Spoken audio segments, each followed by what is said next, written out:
Hello दोस्तों। आज की क्लास में हम यूनिवर्सल गेट्स को पढ़ेंगे। प्रीवियस लेक्चर्स में हम बेसिक गेट्स को खत्म कर चुके हैं और आज की क्लास में हम यूनिवर्सल गेट्स को पढ़ेंगे। तो यूनिवर्सल गेट हमारे टू टाइप्स के होते हैं, दो हमारे यूनिवर्सल गेट्स होते हैं। First is NAND and second is NOR gate. ठीक है, नैंड एंड नॉर गेट हमारे यूनिवर्सल गेट, दो गेट होते हैं, NAND gate and NOR gate. ठीक है, इनको यूनिवर्सल क्यों कहते हैं? इनको यूनिवर्सल इसलिए कहते हैं क्योंकि हम किसी भी नैंड या नॉर गेट को यूज करके किसी भी गेट को डिजाइन कर सकते हैं। हम नॉट गेट को, एंड गेट को, और गेट को, एक्सऑर, एक्सनॉर, हर गेट को हम डिजाइन कर सकते हैं using NAND gate and NOR gate. ठीक है, तो नैंड गेट का यूज करके हम सारे गेट्स को बना सकते हैं, उसी तरह नॉर गेट का यूज करके भी हम सारे गेट को डिजाइन कर सकते हैं। इसलिए हम नैंड और नॉर गेट को यूनिवर्सल गेट कहते हैं। ठीक है, इस लेक्चर में हम नैंड गेट को स्टडी करेंगे, फिर नेक्स्ट लेक्चर में हम क्या करेंगे, नॉर गेट की स्टडी करेंगे। ठीक है, तो स्टार्ट करते हैं नैंड गेट से।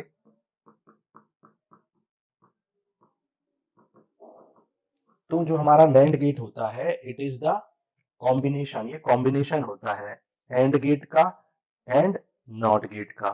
ठीक है, तो नैंड गेट क्या होता है? कॉम्बिनेशन होता है। तो हम कह सकते हैं NAND gate is an AND gate. AND gate क्या है? एक एंड गेट है। ठीक है, AND gate followed by NOT gate, followed by NOT gate. Followed by NOT gate का मतलब क्या है?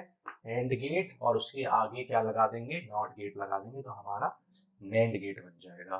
ठीक है, किस तरीके से बनेगा सिंबल में देखेंगे हम। सबसे पहले हमें क्या लेना है? एंड गेट, और उसको फिर फॉलोड बाय नॉट गेट कर देना है। यानी कि सबसे पहले हम क्या लेंगे? एंड गेट लेंगे और उसके आगे क्या लगा देंगे? एक नॉट गेट लगा देंगे। ठीक है, एंड गेट में आप जानते हैं दो या दो से ज्यादा इनपुट हो सकते हैं, तो हमने दो इनपुट कंसीडर कर लिए। अगर ये ए इनपुट है और ये बी इनपुट है, तो आप जानते हैं जो हमारा एंड गेट होता है उसका आउटपुट क्या आता है? एंड गेट का आउटपुट आता है ए लॉजिकली मल्टीप्लाई करता है, तो ए एंड बी। ठीक है, ए एंड बी। और नॉट गेट क्या करता है? नॉट गेट उसके ऊपर से बार ये लगा देता है, बार लगा देता है, तो ए एंड बी का बार। ठीक है, तो ये हो गया हमारा नैंड गेट और उसका सिंबल। ठीक है, अब हम ये समझते हैं कि जो नैंड गेट होता है उसमें कितने इनपुट होते हैं। तो NAND gate can have two और मोर इनपुट्स। दो हो सकते हैं या दो से ज्यादा इनपुट हो सकते हैं, बट सिंगल आउटपुट। लेकिन आउटपुट कितने होंगे? सिर्फ और सिर्फ एक आउटपुट होगा, सिंगल आउटपुट होंगे। ठीक है, और अगर हम बात करें नैंड गेट की, तो नैंड गेट जो है वो कॉम्प्लीमेंट ऑफ नॉट गेट होता है। NAND gate is the complement of AND gate. NAND gate is the complement of AND gate. Complement का मतलब क्या है? Inverse, invert. यानी कि अगर जो भी इनपुट एंड देगा उसका इन्वर्ट, यानी कि कॉम्प्लीमेंट आउटपुट कौन देता है? नैंड गेट देता है। इसलिए हम कहते हैं कि NAND gate is the complement of AND gate. AND gate का क्या होता है? नैंड गेट कॉम्प्लीमेंट होता है। ठीक है,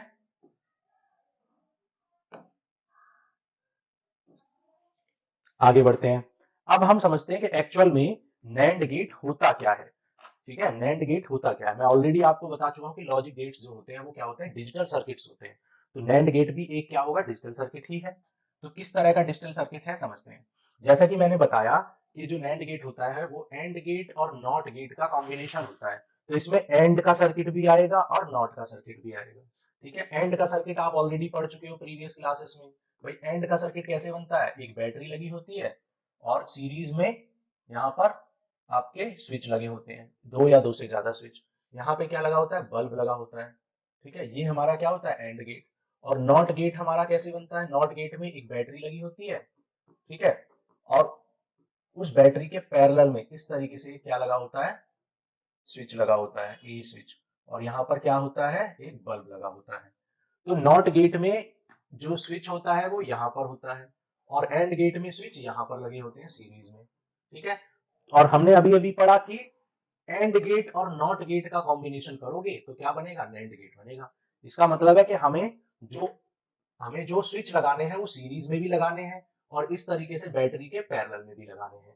तो किस तरीके से सर्किट रिजल्ट में आएगा, रिजल्टेंट सर्किट क्या आएगा भाई, हमें जो स्विच है वो सीरीज में भी लगाने हैं, तो ये देखो सीरीज में भी लग गए हमारे स्विच ए और बी, और इनको हमने बैटरी के पैरेलल में भी लगा दिया, ठीक है। तो ये हमारा जो सर्किट बना है रिजल्ट में, ये हमारा किसका सर्किट बन गया है, नैंड गेट का सर्किट बन गया है, ठीक है। Circuit diagram of NAND gate.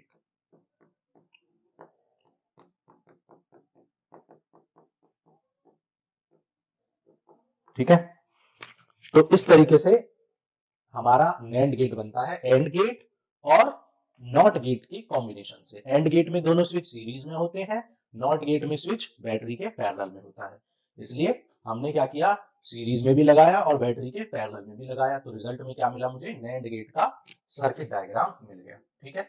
तो अब हम देखेंगे कि ये सर्किट डायग्राम काम कैसे करता है, ठीक है। तो अब हम समझते हैं कि कैसे हमारा सर्किट काम करेगा। तो जैसा कि मैंने बताया कि जो हमारा नैंड गेट होता है वो combination of AND gate and NOT gate होता है। तो इसमें जो सर्किट बना था वो कैसे बना था, सर्किट हमारा बना था एंड गेट की प्रॉपर्टी को भी यूज किया था और नॉट को, मतलब स्विचेस को सीरीज में भी लगाया था और बैटरी के पैरेलल में भी लगाया था, ठीक है। यहाँ पे हमने क्या लगा दिया, ये बल्ब या लैंप लगा दिया। तो अब देखते हैं कि ये सर्किट काम कैसे करेगा। वन बाय वन हम केस कंसीडर करेंगे। हमने केस नंबर फर्स्ट लिया, केस नंबर फर्स्ट में हमने क्या कहा कि चलो ए को भी जीरो रखते हैं और बी को भी जीरो रखते हैं, मतलब ए को भी ऑफ रखते हैं और बी को भी ऑफ रखते हैं। तो केस नंबर फर्स्ट तो हमारा ये ऊपर वाला फिगर ही है भाई, जब ए भी ऑफ है बी भी ऑफ है तो करंट जो है वो यहाँ तो नीचे की तरफ तो जा नहीं पाएगा क्योंकि ये तो ओपन है, तो करंट सीधा बल्ब से पास हो जाएगा और नेगेटिव टर्मिनल में एंटर कर जाएगा, मतलब बल्ब आपका क्या करेगा, ग्लो करेगा, मतलब y की वैल्यू यानी आउटपुट आपका क्या आ जाएगा, 1 आ जाएगा केस नंबर फर्स्ट में। केस नंबर सेकंड लेते हैं, केस नंबर सेकंड में a को 0 ले लो और b को 1 ले लो।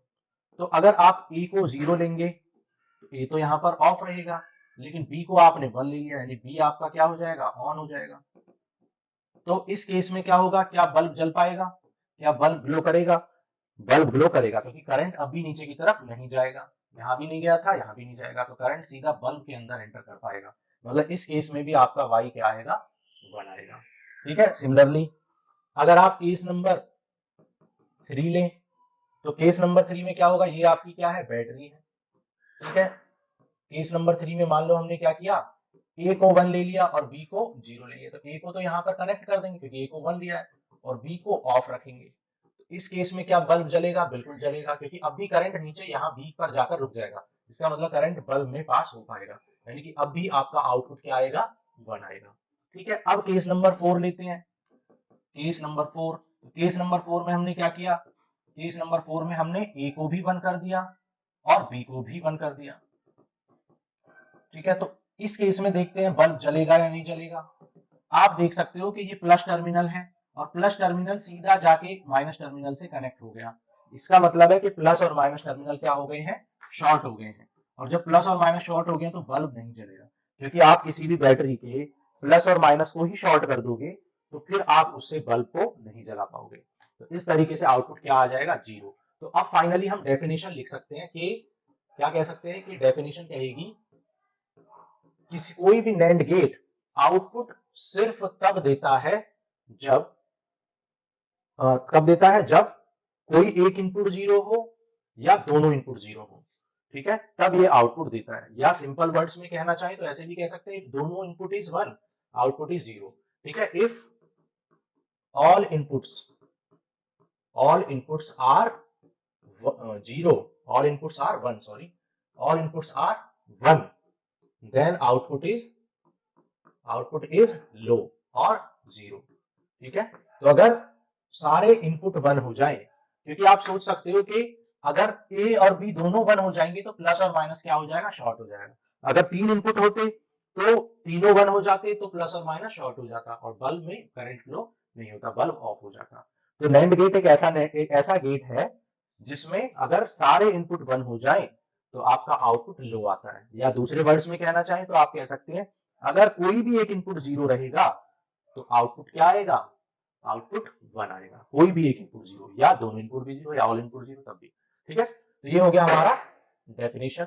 अब हम ट्रूथ टेबल भी बना सकते हैं क्योंकि ट्रूथ टेबल किसे कहते हैं? ट्रूथ टेबल एक ऐसी टेबल होती है जिसमें सारे पॉसिबल इनपुट्स के लिए आउटपुट को शो कर दिया जाता है कि भाई किस इनपुट के लिए क्या आउटपुट आने वाला है, ये दिखाती है हमारी ट्रूथ टेबल। तो हमने दो इनपुट लेट किए हैं ए और बी, ठीक है, आउटपुट को हमने वाई कहा है, ठीक है, इनपुट क्या लिए? दोनों 0 0 1 1 0 1 1, ठीक है। अब अगर दोनों 0 थे, जैसा कि मैंने बताया कि अगर सारे इनपुट 1 होंगे तभी आउटपुट 0 आएगा, तो ये भी 1 ये भी 1, तो आउटपुट 0 आएगा। अदर केसेस में आउटपुट 1 आएगा। तो ये हो गई हमारी ट्रूथ टेबल, ठीक है। तो मेन जो चीज है इस किसी भी लॉजिक गेट के अंदर, मेन चीज क्या होती है? उसका सर्किट होता है। अगर आपको ये पता चल जाए कि नैंड गेट का सर्किट कैसे बनता है या किस सर्किट को नैंड गेट कहते हैं, तो आप सिर्फ और सिर्फ इनपुट की वैल्यू पुट कर करके उसके लिए क्या निकाल सकते हैं? लॉजिकल एक्सप्रेशन भी निकाल सकते हैं, ट्रूथ टेबल भी बना सकते हैं, ठीक है, और उसकी डेफिनेशन भी दे सकते हैं, ठीक है। तो अब हम क्विक रिवीजन कर लेते हैं, ठीक है। अब नैंड गेट को हम क्विकली रिवाइज कर लेते हैं। तो सबसे पहले पॉइंट क्या लिखेंगे? NAND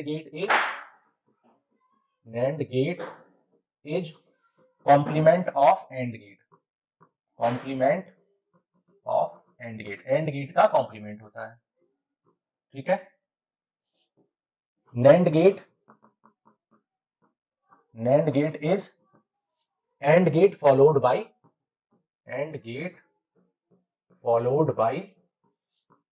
not gate. मतलब जो नैंड गेट होता है वो एंड गेट और उसके आगे क्या लगा दें? नॉट गेट लगा दें तो मिल जाता है।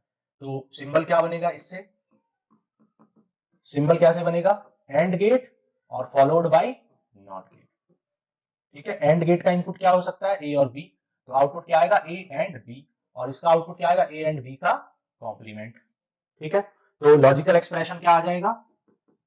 लॉजिकल एक्सप्रेशन क्या बनेगा? लॉजिकल एक्सप्रेशन आ जाएगा y equal to A and B bar.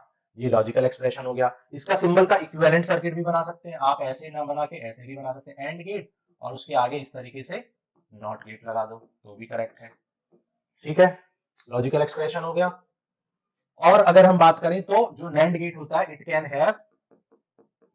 Have, ये रख सकता है या इसके इनपुट हो सकते हैं 2 और मोर, इसके 2 या 2 से ज्यादा इनपुट हो सकते हैं, बट आउटपुट कितने होते हैं? सिंगल आउटपुट होता है।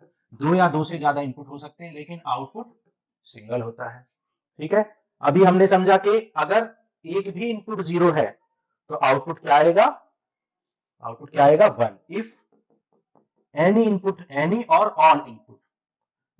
ऑल इनपुट आर 0, या तो कोई एक या सारे या 2 या कितने भी, कोई भी एक इनपुट 0 हुआ देन आउटपुट इज 1। तो आउटपुट क्या आता है? 1 आता है, ठीक है। सर्किट डायग्राम हमने पढ़ लिया है। सर्किट डायग्राम कैसे बनता है?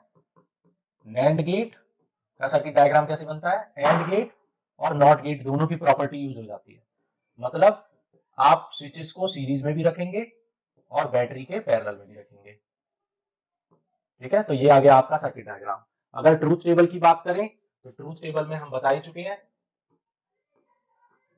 कि अगर एक भी इनपुट 0 हुआ तो आउटपुट क्या आ जाएगा? 1 आ जाएगा। तो यहाँ देखो दोनों ही 0 है तो आउटपुट 1 आएगा, यहाँ एक 0 है 1 आएगा, यहाँ भी 0 है 1 आएगा, यहाँ एक भी 0 नहीं है तो यहाँ 0 आएगा। तो ये है हमारी ट्रूथ टेबल, ठीक है। ट्रूथ टेबल किसे कहते हैं? ऐसी टेबल जो सारे पॉसिबल इनपुट्स के लिए आउटपुट को शो कर देती है, ठीक है। तो ये हमने नैंड गेट को पढ़ लिया, ठीक है। वीडियो थोड़े से लंबे होंगे क्योंकि हम मेन कॉन्सेप्ट को यानी सर्किट को समझ रहे हैं, ठीक है। ऊपर ऊपर से नहीं समझ रहे हैं कि आपने बस रट लिया कि नैंड गेट क्या होता है। नैंड गेट एक्चुअल में कुछ नहीं, बस इस सर्किट को ही नैंड गेट कहते हैं और इसी से सब कुछ निकल के आएगा, ट्रूथ टेबल भी, डेफिनेशन भी, सब कुछ, ठीक है। तो आज के लिए इतना ही। नेक्स्ट क्लास में हम नॉर गेट को पढ़ेंगे। Thank you.